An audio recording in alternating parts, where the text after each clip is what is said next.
Hello. How are you all? I had to do a couple of upgrades. And I don't know. Some of this stuff still is not working properly. I think I might want to lower that. We'll turn it up here. That works much better. But yes. So there was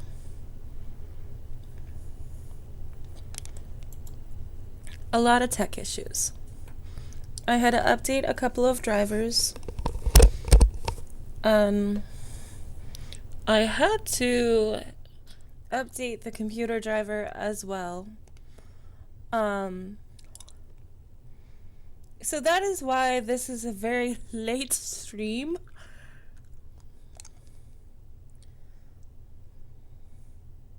Yes. I fixed it though. I took the time to go through and fix it so I could stream.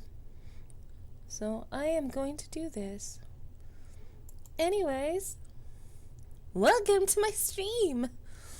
I'm sometimes going to be doing visual novels or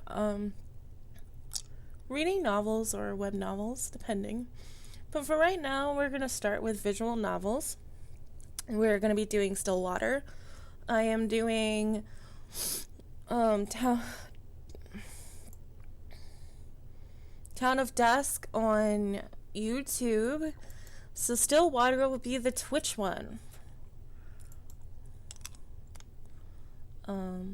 Yes. I decided it was in a somewhat horror-y, like mystery mood, and the genres will change, depending.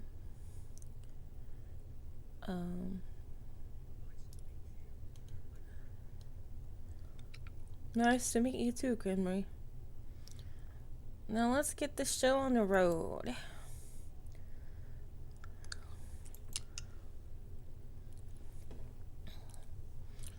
I'm not reading that. It's a viewer discretion. I turned off the music. I tried to use music in my last stream, and then a lot of things got crossed. I was trying to do too much at once on my stream, so it was picking up audio from Twitch. And then they're saying that some of the music, the music that I got was supposed to be commercial free for commercial use, basically. And yeah. So I'm sorry, but I can't stay here anymore, Nina.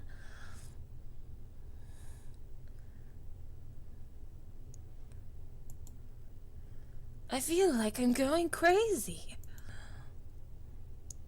Calm down. If we can just talk it out. So many strange things keep happening, one after another. Every day there's this damn dripping sound. I thought it was just leaking at first, but I check every faucet, every ceiling, everything, and still I hear it everywhere, constantly echoing in my ears. Please listen to me. Oh, but the water, the damn water. Water? Yes, it's everywhere. Pools of it are all over the house every time I try to mop it up. Another will appear. There's no end to it. Oh, but it's at night. It's at night when it comes. What are you talking about? I hear someone or something walking the halls at night. Maybe it's just my grandfather. No, Nina, it's not him. I thought it was, but it's not. But I've seen it. A thing. I glimpsed at it once, but I'm more than certain that thing was not your grandfather.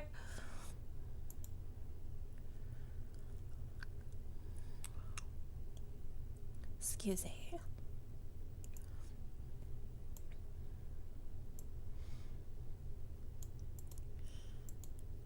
Ever since that night, I would lock my door and pray I would walk past my room. I don't know what's going on, but I swear it just keeps walking, always walking in pools of water. Sometimes I hear them randomly. Their steps are erratic and faint, but I can still hear them.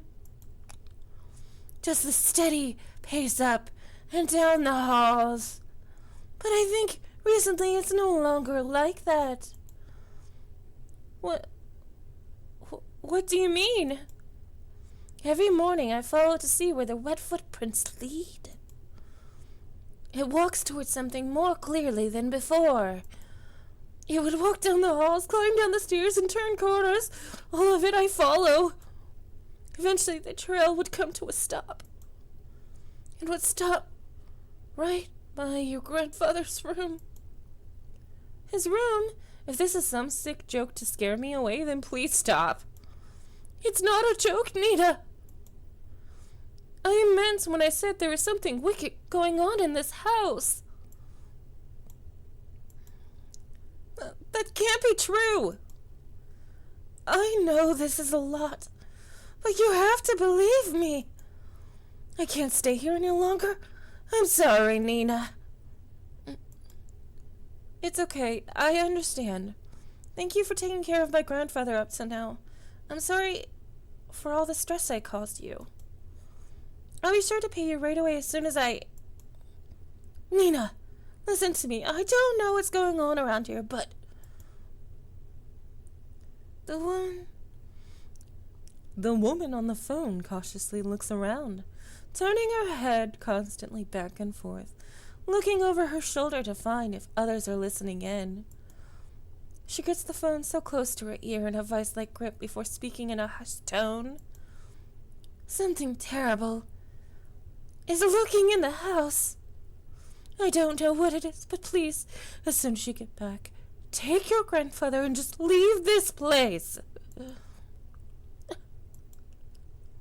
Leave? I just can't leave everything behind. We have nowhere else to go. Please, Nina. This place is not safe. The rumors are true. The curse is real. My family is not cursed. But Nina, at this rate...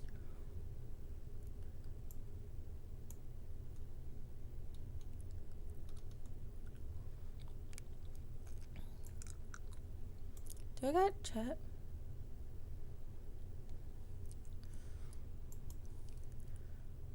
But Nina, at this rate, you and your family will...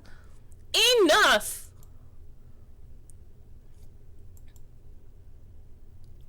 Cold and sharp tenseness strains the cause. Both women, exhausted and stressed beyond their comfort, tried to stifle their growing frustration towards one another. Neither yielding to the other's thoughts, only leaving anger and hurt to fester through the silence. And what feels like a suffocating stillness, Nina finally sighs heavily and responds bluntly to the caretaker. Look, I don't know what you heard or saw, but I just can't leave things like this. Whoever or whatever they are, they will answer to me, and I won't let them have their way. I don't have time wasting my energy on this stupid curse. So if you can't help me, then so be it. I'll find a way. Nina. My grandfather is all I have left. He is all I have left.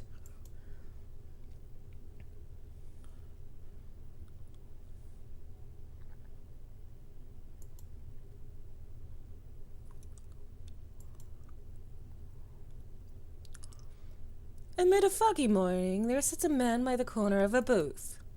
He drinks black coffee and, depending on his mood, occasionally orders a donut. And today, it was just black coffee. Ugh. Let's see if I can do his voice. I swear, I never seen that amount of paperwork in my life. A freaking mountain worth of it. You're available. Your valuable member of our team, Hugo. I can't do it. You're a valuable member of our team, Hugo. My foot. I feel this. This guy is me. I'm starting to believe that was bamboozled into joining their agency. Huh. Hugo Laurent, age 30, takes a good look at his cup of joe and chugs it all in one sitting, and then continues to grumble to himself about last night's grueling work at the office.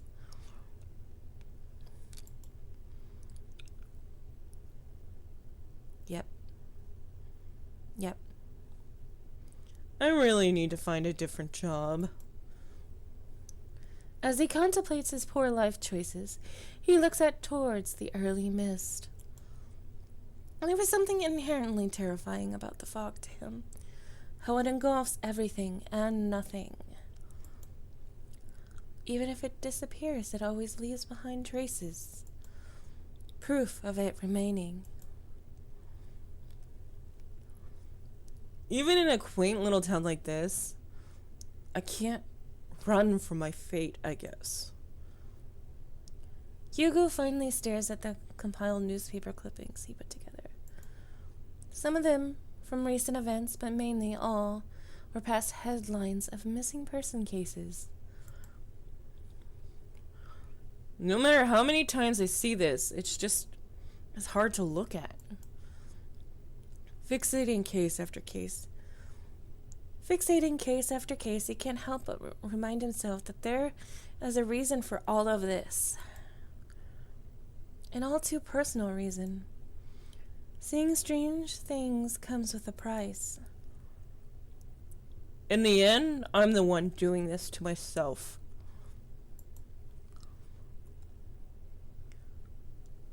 Sounds rough. Mind if I join you, Kyuya? An annoying, familiar voice interrupts his train of thoughts. He looks slowly up to see the person, the one responsible, although reluctantly. Good morning. I'm very sorry about this. Okay, I have like one guy voice. And I don't even know if I pulled it off. I think I'm just using my voice for Hugo. I do not have a second god voice in my vocabulary. It just does not exist.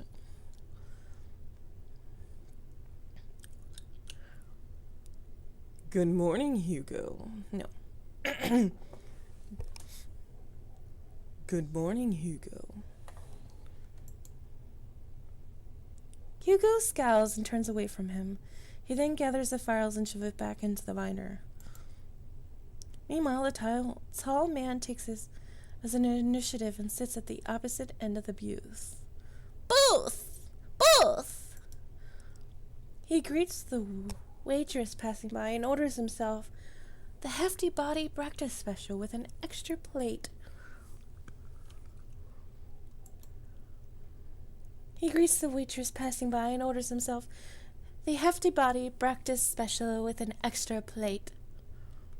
I just read that.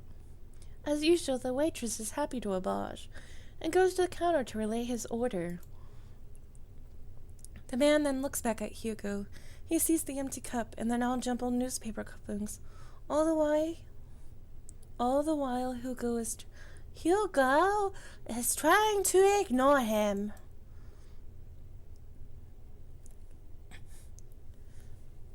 You really should eat something with that black coffee. Not ordering any donuts today? I'm fine, Noah. I'm just not in the mood, okay? Not even a little.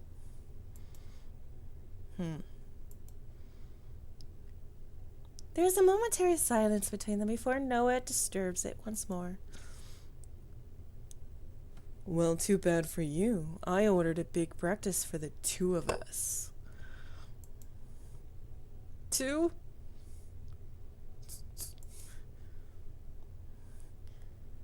As if the world could grace Noah with an even more perfect punchline, the food arrives.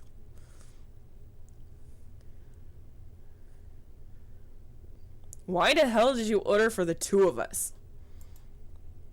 Just eat what you want to eat and don't worry about me.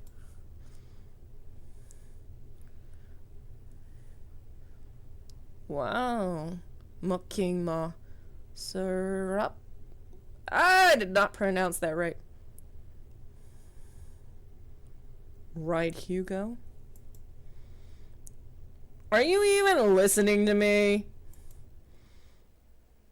Come on. We both know that if you don't eat now, who knows when you will. And I'm not about to let you faint again. So open wide. Noah de Leon, age 27, a natural-born charmer, is also the only person in the world who lovingly threatens him to eat every day. I apologize about my voices. Like I said, I only have one guy voice. Just one guy voice. With a pensive look, Hugo finally gives in and eats the generous spoonful without further complaints.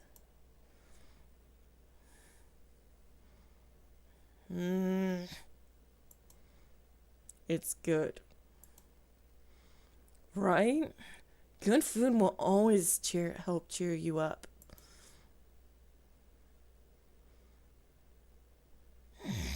Damn it. I got swept away again. Excuse me. I got swept away again. Oh, and by the way, the chief will be out here for a business trip. She mentioned it would be for a couple of days. When did she tell you this? I didn't hear anything about it. Yesterday, I think. Yesterday? She told me to sort out the cabinets yesterday. She didn't mention anything about a business trip. I guess it was a pretty sudden one. I mean, she did tell me to tell you. And lucky me. I know where you go every morning.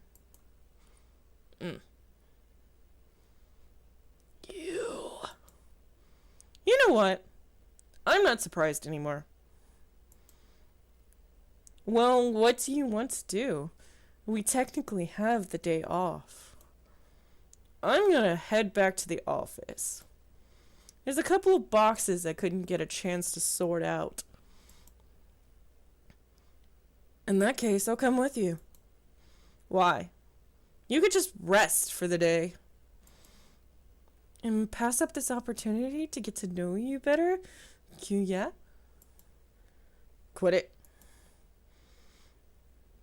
I don't think I said that right. I don't know if I'm even managing to give these two people different voices. I'm trying. After their lightning banter, the two of them finish their practice, pay for their meals, and head to Hugo's car.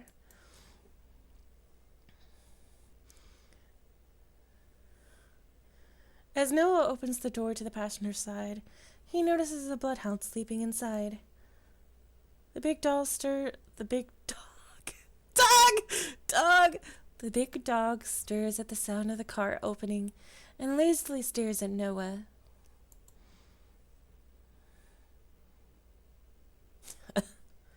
I'm sorry, big guy.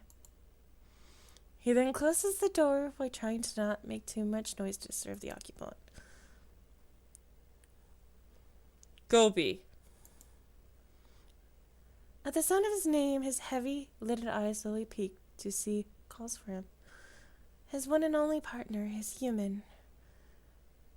As if finally realizing who he is or where he is, the old bloodhound stirs from his sleeping, pounces at Hugo, and proceeds to wag his tail uncontrollable. Good morning, Gobi. Did you have a nice nap? Kobe, 8 years old, Hugo's most faithful and loving partner in crime, has the biggest tendency to just fall asleep all over the place. Noah, who is witnessing all of this from the backseat, chuckles to himself. He is amazed and slightly defeated at Hugo's sudden surge of energy. It doesn't matter how many times I try. When it comes to boosting up his mood, no one can beat Kobe.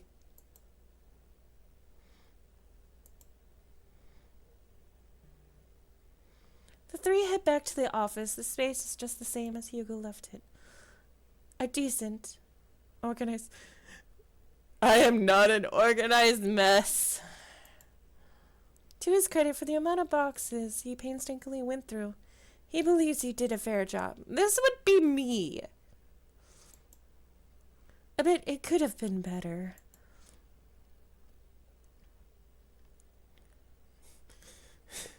There is nothing like ADHD chaos.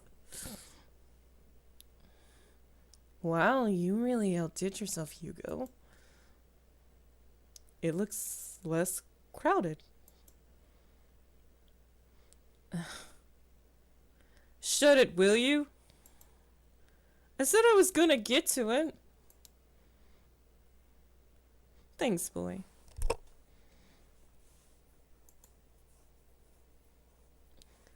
Before Hugo could continue to give deserved head pats, he notices someone. A woman stands timidly peering from outside from the storefront. She looks a bit frantic and even more restless with her disheveled and ill-fitted clothes, drawing emphasis to her already too visible petite frame. The woman tries to grasp the door handle several times, but stops before she could touch it. Her brows furrow, agitated and distressed about something, so much to the point it's preventing her from simply reaching out for help. However, she finally makes eye contact with Hugo, and she immediately rushes in. I'm so sorry. I know that the closed sign is up, but I saw you come in and Are you alright, miss? I need your help. My grandfather, I knew it was Nina! Before she could continue explaining, Noah swiftly comes in front of Hugo and intervenes in an all too practiced manner.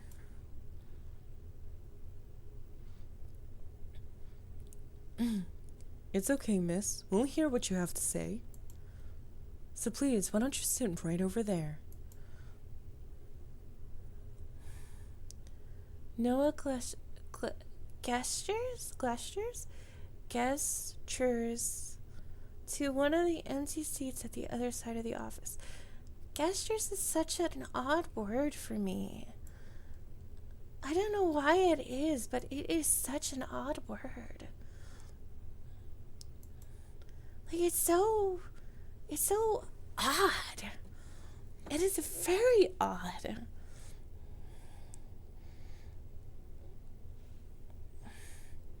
Yeah, you know why it's odd, because it should not.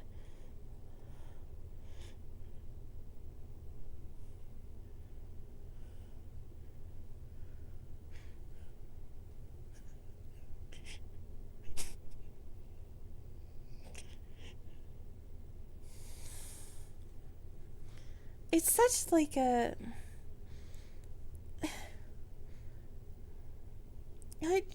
certain words I am gonna have a very hard time pronouncing. And you'll notice that I had to be trained when I was younger to say certain words.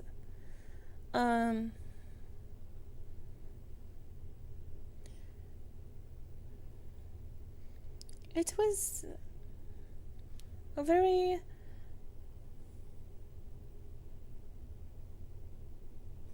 it was a very difficult childhood, I guess. No, okay. Let's get back into things. Don't. Noah gestures to one of the empty seats on the other side of the office. The poor woman hesitates for a moment. She clutches desperately to the strap of her purse, her eyes focusing apprehensively on them. Why?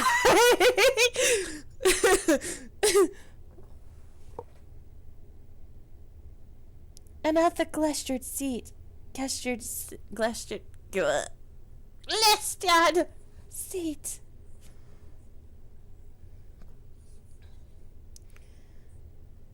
And at the Glestered seat. After mulling over Noah's offer, she quickly glances back and nods. The woman then walked towards the corner of the room and sits at the edge of the sofa. Her posture is very weary and tense, giving no sign of comfort for even this brief moment of peace. Could you start off by telling us your name? I apologize for earlier. I'm usually a bit more composed than this, but I'm feeling at that too. My name is Nina Mortimer. Ah, hello, Miss Nina. My name is Noah de Leon, and I am one of the assistants here. And that big guy next to you is our other lovely assistant, Kobe. And the one brooding over there is Private Investigator Hugo Laurent. I'm not brooding, I'm just tired. And our chief is away on business, but I think we can still accommodate you. So how can we help, Miss Nina? For a brief moment, Nina appeared a bit more relaxed, more hopeful, maybe even relieved from this warm welcome. However, she once again tenses up, the guilt and shame come rushing back to her, visible by the creases of her brow, as she again realizes why she's here. I need help watching over my grandfather tonight. Tonight? Yes, I know this is a strange request, but my hands are tied on this. It has to be tonight. I'm sorry, Miss Nina, but I don't quite understand. Is your grandfather in any danger? I think someone is trying to take him away. Take him away? Miss Nina, I think you should contact the police right away. They are far more equipped at handling this kind of situation. No, they're not. I've tried requesting their help, but they've given me the same answer verbatim. For weeks now.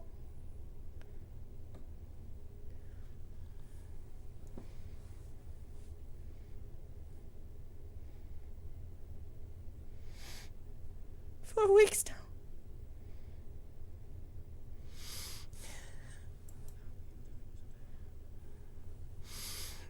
They would send someone out to watch over the manor for the entire day. And by the end of the routine, they would always report back nothing unusual. They saw no one else leaving or arriving at the house other than me or the caretaker. And despite telling them all in detail about the letters and the strange things that's been happening, there's nothing they can do about it. Just sit back around until it escalates even more. I can't wait any more than this, and it'll all be too late. If only I knew who Lewis was. Lewis!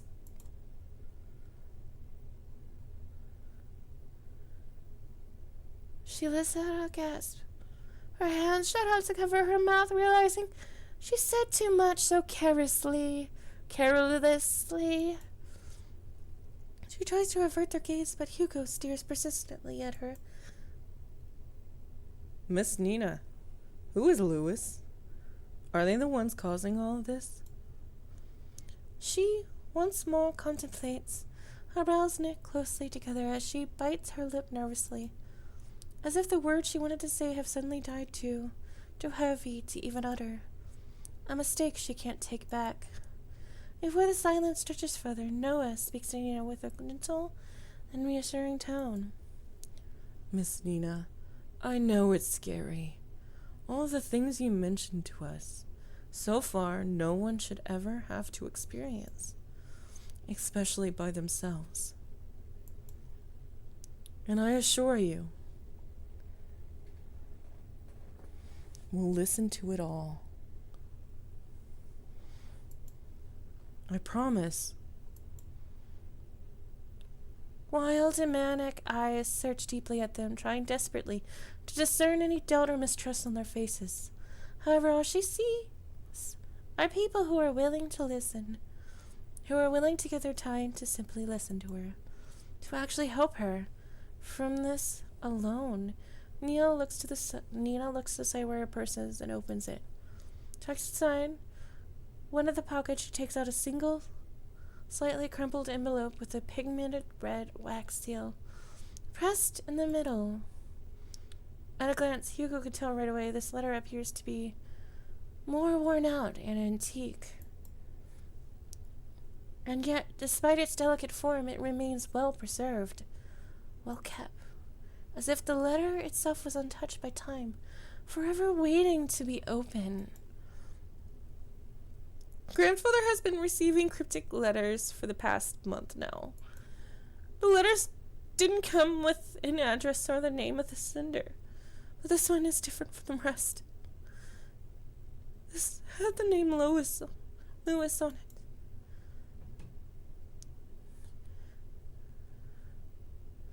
As she hands over the letter, Hugo notices her hand slightly shaking. Nina is still avoiding his gaze, but he knows she is trying in his earnest. But before he could reach out his hand, he senses it.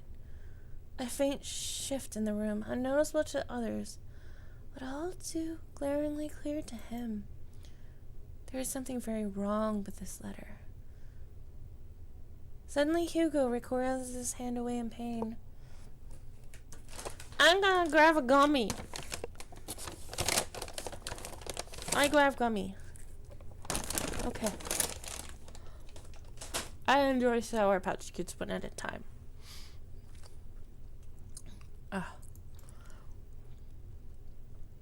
Like being struck with something sharp so spontaneously, so memorable, that even if the pain disappears within a second, a hint of it remains.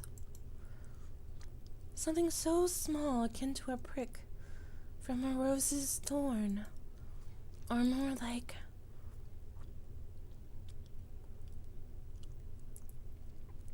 a paper cut?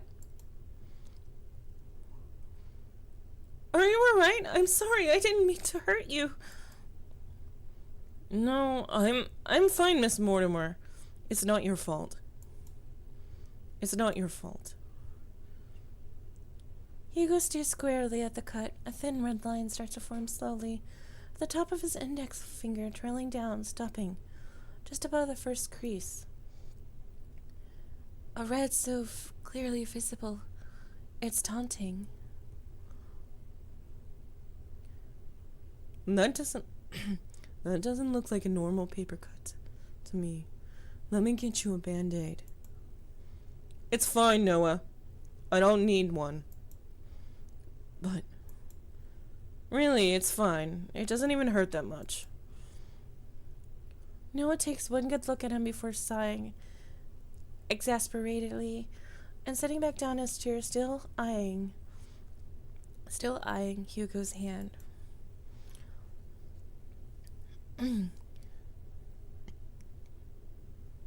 Hugo shrugs and returns his attention back to the letter. This time, luckily, nothing happens.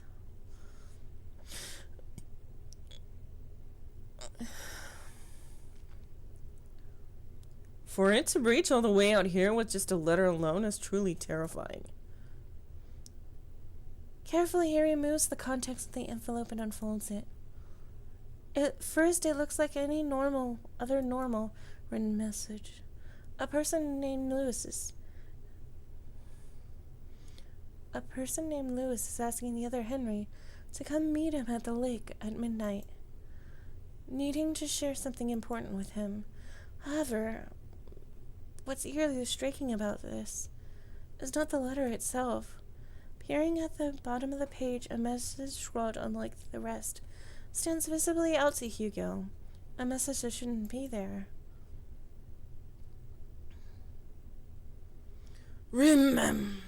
Remember, I promise, Henry.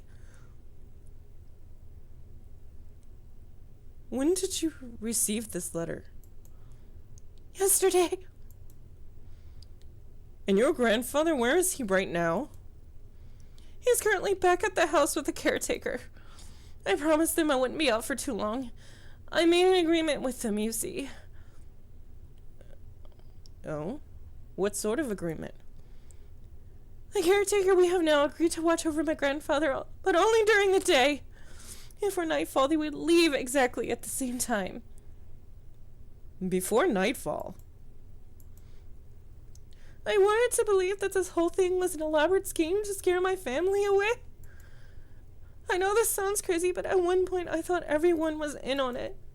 The mail carriers, the officers, the caretakers. Everyone had a hand in making our family suffer.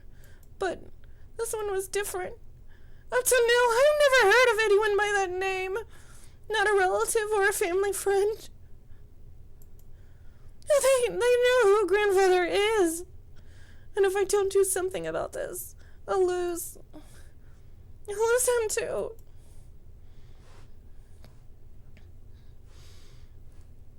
Just by uttering the words alone, Nina begins to break down.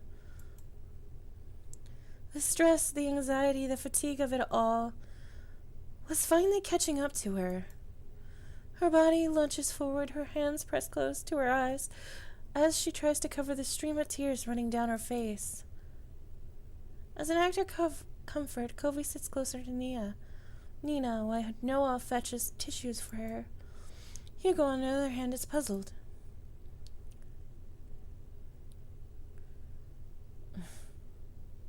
She said this whole thing has been going on for the past month, but something doesn't add up. And before nightfall, I think there's more to this she's not admitting. Whatever happened with the letter, I'm more than certain that whoever or whatever Lewis is, they're coming for blood. We take the case. Scusa! I need a drink. Do you have more tissues?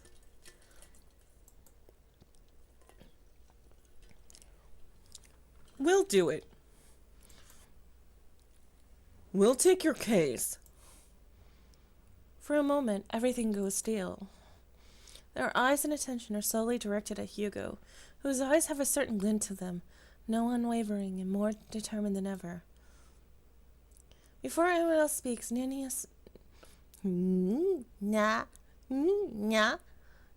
stands up, wipes away any stray tears from her face, and walks up to him. You'll take it? Hugo simply nods. Thank you.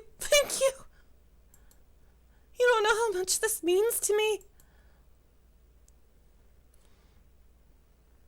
We're glad to help, Miss.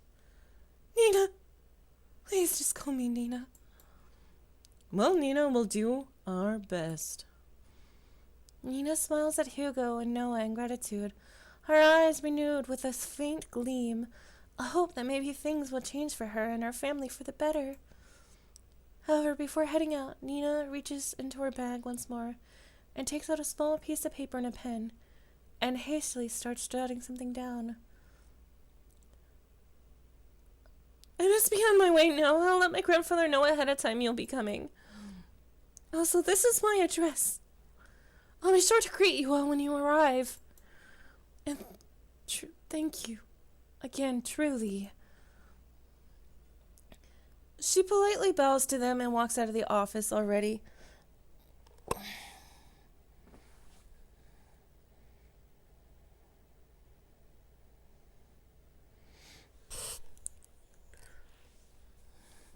Reaching into the purse for her car keys. Hugo watches from his desk as he goes to open the driver's seat. Nina looks back at the office window and takes one look at Hugo. She waves lightly at him before pulling out the parking lot and driving off. Out of sight, Hugo turns to look at his cluttered desk. Messy, but still presentable. See, I have not learned the messy and presentable. I am just messy.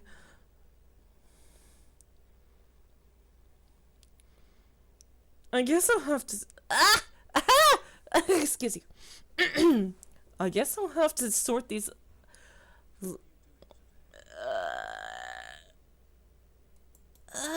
answer you, Pando. Good. You.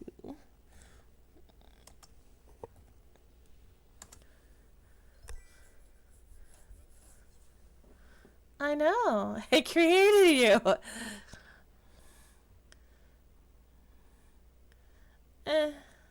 Alright. So. Whew.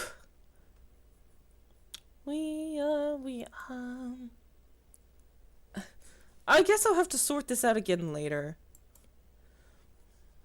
It's kind of hard. It's very hard to do. From the ongoing downpour to the quiet hum of the car, they sat in silence.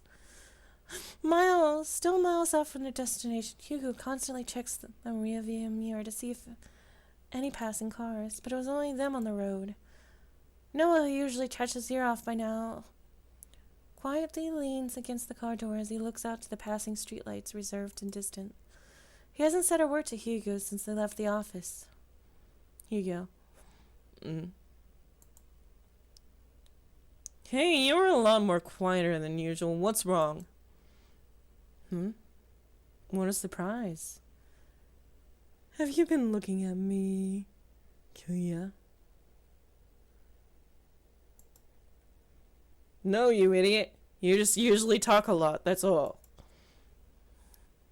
So you do miss me talking. Just say it. Do you believe her story? What? Given all the things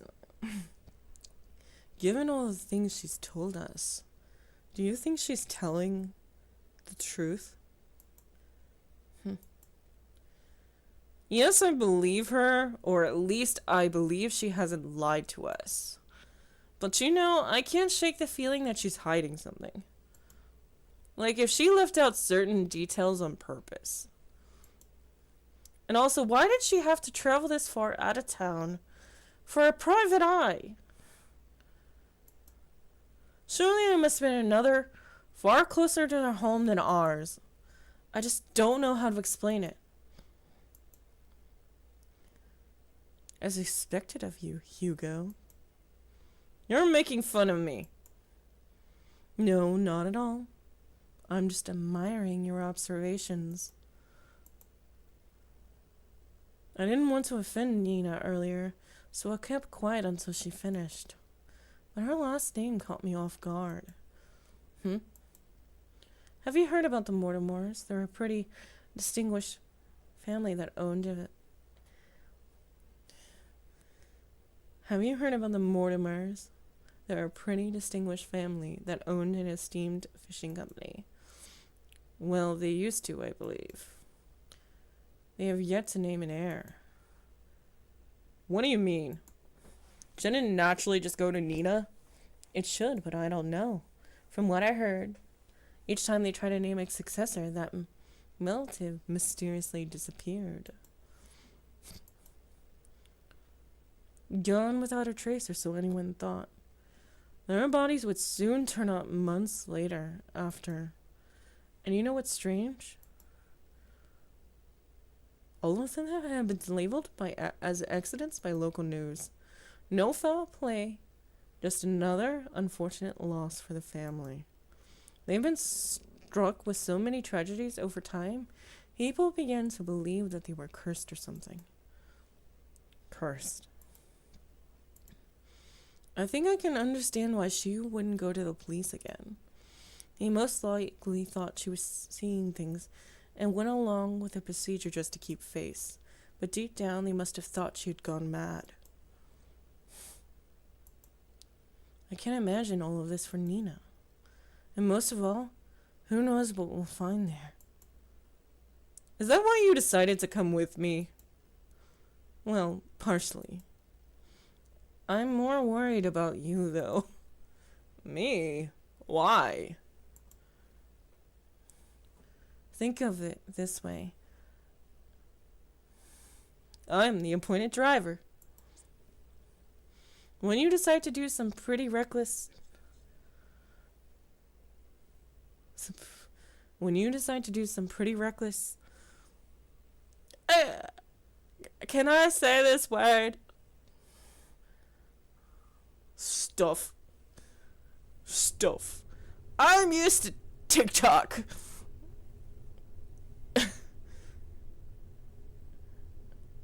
I'll be there to drive you to the local hospital.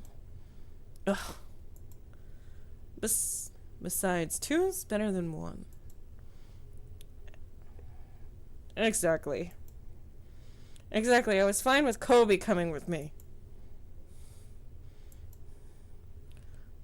Well, have you heard that 3 is better than 2? Ugh.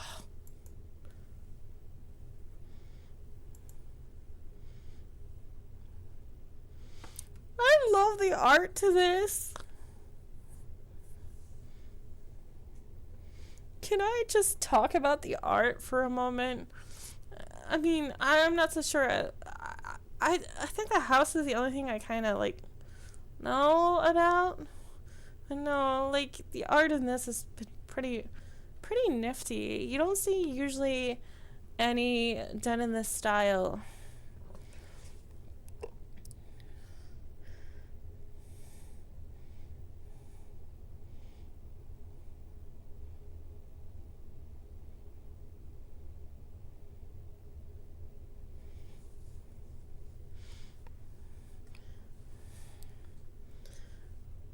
Passing through countless dirt roads and steep cliffs, the estate can finally be seen beyond the evergreen.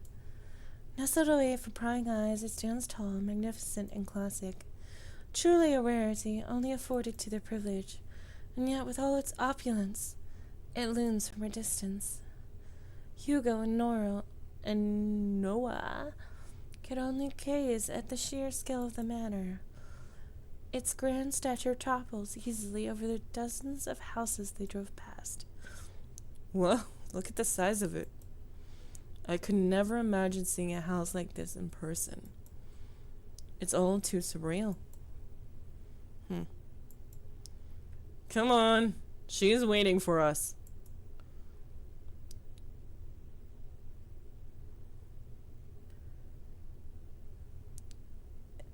Immediately after exiting the driver's seat, a sharp pain weighs heavily on Hugo's chest.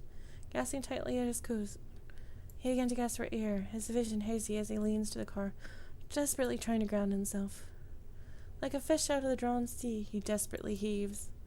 The air in his lungs escaping too quickly burns as he feels his throat start to strain, drawing tighter the more he breathes. But his pain pales in comparison to the feeling far more excruciating. Is it the house? No, something far more sinister. He feels it. Someone is watching him. A piercing gaze fixed on him like leering at a bug and waiting to strike. We'll be together soon, Henry.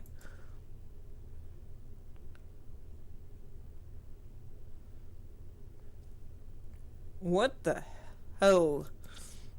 Damn it already. I need to hurry or else. Hey, are you alright? Noah calls out to him, snapping out of his fixed trance. Colby nudges his head against Hugo's, whining with concern over his partner's well-being. Did you hear that just now? Hear what? That voice. It was so close to my ear, Is everything alright? Oh, I'm fine, don't mind me. I was just a bit winded out from the trip, that's all. I'll be happy to make you tea at the very least. If it's no trouble. No, not at all. It's the least I can do. Once again, this subtle unease from Nina's surface. But before Hugo could get a chance to look further into it, she walked off towards the front porch without saying another word. Are you alright? You sound like you were choking earlier. I said I'm fine. Besides, we're already here. We can't back out now. Listen to me. I think you should. Noah abruptly cuts his lecture short as he notices Nina stopping by the front desk. Front door! Door! Door! Door! Door! Door! Door! Door! Door! Door! She stands by the door, silently contemplating something. It's just like before, but this time she seems more anxious. Whatever unease she tried to mask earlier became more apparent the minute they walked closer to the front door. I haven't been quite honest with you, Detective. Just like before. As if carefully choosing her next word, she decides, in this situation, words are not enough. You'll see for yourself what I mean. And with that, Nina enters the house, leaving the three of them to follow behind. Hugo's about to enter through the foray when he feels a tug on his arm. Don't forget what I told you. If something happens, let me know right away. You'll be the first to know. And with that, Noah releases his grip on Hugo. They proceed to head in, not knowing what awaits them beyond the door. Greeted with a brightly lit hallway, Hugo notes immediately that the interior is just as grand. Adorned with floral accents and antique furnishings, the house itself exudes the word elegance. A classic rustic charm, with the walls and flooring made from the finest wood. Hugo couldn't help but gape when he walked in. However, he noticed something even more distinct than the splendor. The seemingly perfect veneer and unsettling air wreathed throughout the house, leaving no room for doubt that the inside is far more terrifying than the outside. Please come this way. Bracing themselves, they enter the dimly lit drawing room. At first glance, Hugo could not discern the silhouette situated at the far corner. Only the sparse lighting from the window pierces through a fraction of the room's darkness. However, as they approach closer to the silhouette, Hugo now understands the reason for all of Nina's unsettling vagueness. Grandfather, we have guests.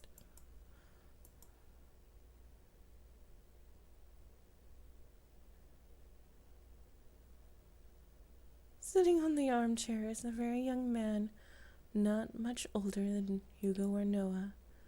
He is dressed modestly and shares none of the imposing presence of the manor. No, rather much luxury does not even remotely reflect on the man before them at all. As if the flow of time had stopped only for him, but the rest had continued changing drastically without him.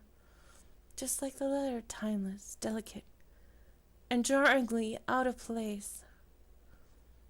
Staring only at the window, the young man sits there dazed with little acknowledgement of the people. This is getting interesting. Around him. Still, motionless, like a doll. Grandpa, these are the people I spoke of. This is Detective Laurent and his two assistants, Kobe and Noah. They're going to help us.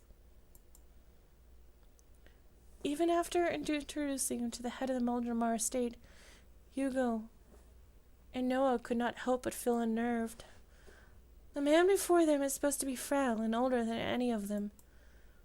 And yet here he remains, forever young, forever unchanging, forever young. I've come a long way, so I'll be making some tea. Would you also like some, Grandpa? He does not reply back nor does he glance at Nina or anyone else in the room. He only fixated his gaze on the rain and nothing more. I'll be sure to make a cup for you, too. She then timidly gestured. Why? gestures to Hugo and Noah back to the foyer. I cannot recover after that word. Bearing more questions, the two follow Nina outside. But before they could leave the drawing room, Hugo takes one last look at the young man. There is an all too familiar air about Henry Mortimer. His eyes, they're similar to his own. Whatever he must be longing for, Hugo knows it would never end well.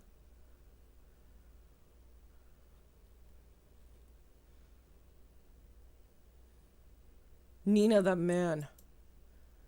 Yes, he's my grandfather. Yes, he's my grandfather, the one I asked you to watch over. I know this is hard to believe, but Nina draws something out from her pocket. It's an old picture of the handsome man with slick back hair, wearing the finest of suits. The gentleman in the picture has a different air to him, one of wealth and power, none of which reflects at the current Henry Mortimer. It's almost as if looking at two different people. This isn't much to go by, but believe me, they are the same person. Why does he look so young?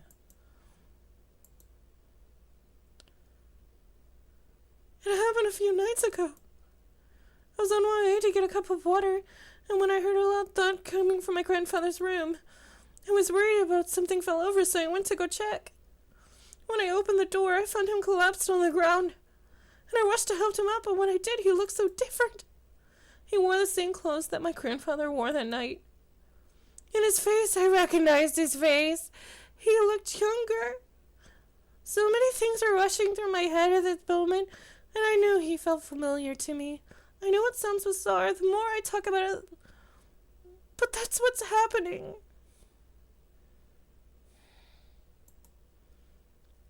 That was also the same night I found that letter. It was next to him, already opened. I'm sorry again for all of this. No matter who I went to, they either said something was wrong with me or my family. And with everything going on, maybe they're right. I've been ignoring the signs for years and just blindly hoping things would get better if I try finding solutions on my own. But that's not enough anymore. Maybe my family really is good. No, they're not. Curses aren't real. Detective.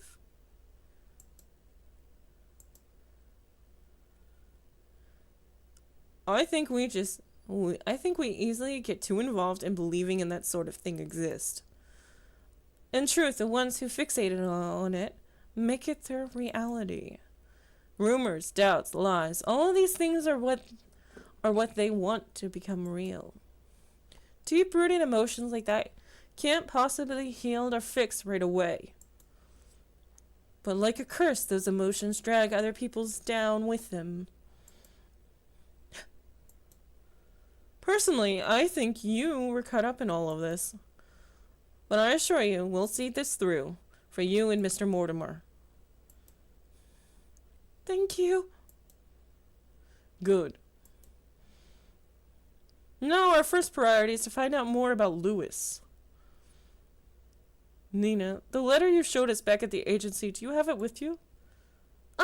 Yes, it's here. Do you mind if I borrow it for a bit? I'll be sure to give it back. Of course! But what are you going to do with it? I've searched everything on that letter and I still can't come up with clues.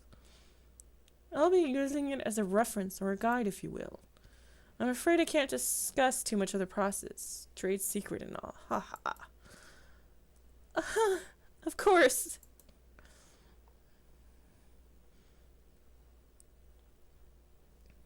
I'll go check upstairs. Noah, you and Kobe check the ground floor. Got it.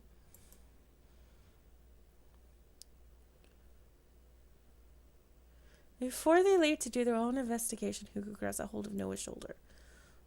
He leaned close enough for Nina not to hear. Keep a close eye on Mr. Mortimer and Nina. Keep a close eye on Mr. Mortimer and Nina, especially Nina. I don't want her to be dragged into any more than she already has. So whatever happens, keep her safe. Hugo, you... Fine, but remember to yell for me, okay? I know. Thank you, Noah. I'm counting on you. Hugo, you too. With a final nod at them, Hugo then goes towards the staircase and heads upstairs. Noah, for a brief moment, stares at Hugo's back before he disappears to the first floor. He turns to look at Kobe. Well, it's time we get to work. I think this is where I'm going to end it for tonight. I think this is a good place. It's been a wonderful pleasure. Thank you.